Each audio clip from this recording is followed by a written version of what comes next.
akka oppaatti ambaasaadara jennee namni filanne nama hedduu jaalatamu wanti inni dubbatu lafeerra malee lafa kan hin buune kan hin buune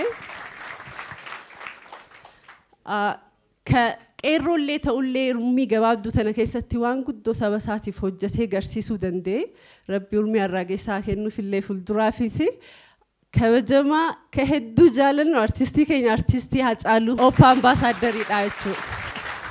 Naaf simadha. Hacaaluu guyyaa dura waa'ee Oppaa kanatti himnu asuma ji'a muraasa dura ilillumatti ol argine. Sakandii wayittiin fudhanne dafeetuma isin faana hojjechuun barbaadan hunjee. Wanti guddaan isarraa hubanne maali?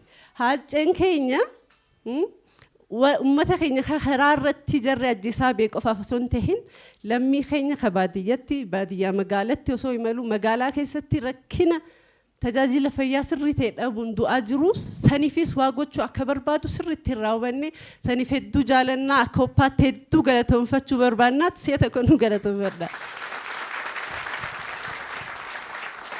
Galatooma Dr. Guddataani jalqaba gaafa haasaa jalqaban hin sodaachistu jedhanii turani. Kan isaan hin sodaachistan ammoo amma akka sodaachisuu dandeessan. Maalumaaf bakka akkasii kana akkana affeeran naan galu yeroo baay'ee awwaltajjii irratti daqiiqaa 5 tokko geeraruu malee haasa'uun baay'ee bakka speeshaalii obbo Jawaar Mahammad jiran kanatti haasa'uuni kan akka Dr. Guddataa jiran kanatti haasa'uun baay'ee ulfaata. Haa ta'uutii gaa erga jettan inuma yaala jaarsa jalattan guddadhe waan ta'eef.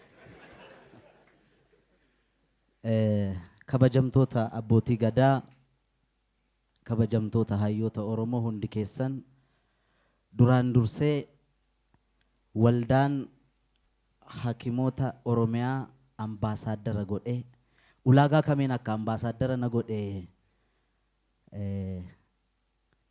himuu yaalaniiru Dr. Ililliin garuu gadi fageenyaan naa liqinfamuu baatus carraa kana argachuun tarii eebba abbaa kiyya addaaf addunyaa siifaa kennu kan jedhu irraa waan dhufe fakkaata. Gammachuu guddaanan simadha jechuudha. Gammachuu guddaan natti dhaga'ama. Uummanni Oromoo akka barbaadetti akka yaadetti akka dhaaba siyaasaattis ta'uu danda'a akka waldaa hakimoota Oromiyaattis ta'uu danda'a akka qotee bulaa Oromoottis ta'uu danda'a ijaaramee waan saba isaatiif malu akkasitti waldaa hakimoota Oromoo dhaabna jettanii otoo wal geessan yookaan abaa'oo duuba jira jedhama yookaan egaa maqaan hin dhabamu waan Oromoodhaaf kennamu.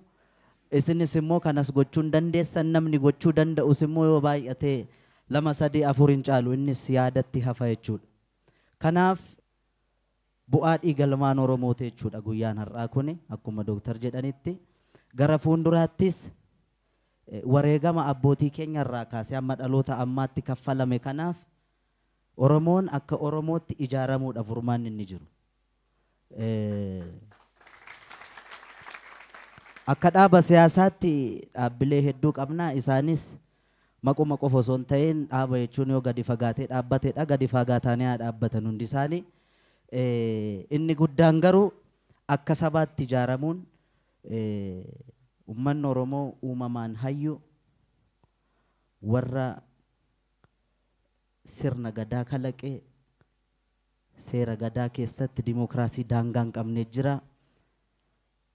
Isin immoo warra barumsa hammayyaatiin gargaaramtanii hayyummaa uumamaan qabdan irratti barnootaan utubdanii warra as geessan waan taataniif isinirraa profeshinii keessan uummata keessaniif invest gochuudhaaf carraan jiru kana baga gammanne baga gammaddanii egaa waldaan hakimoota Oromiyaa ambaasaadara godhee erga na filetti anis amma humna kooti walaloo koo bukkeettis barreessa.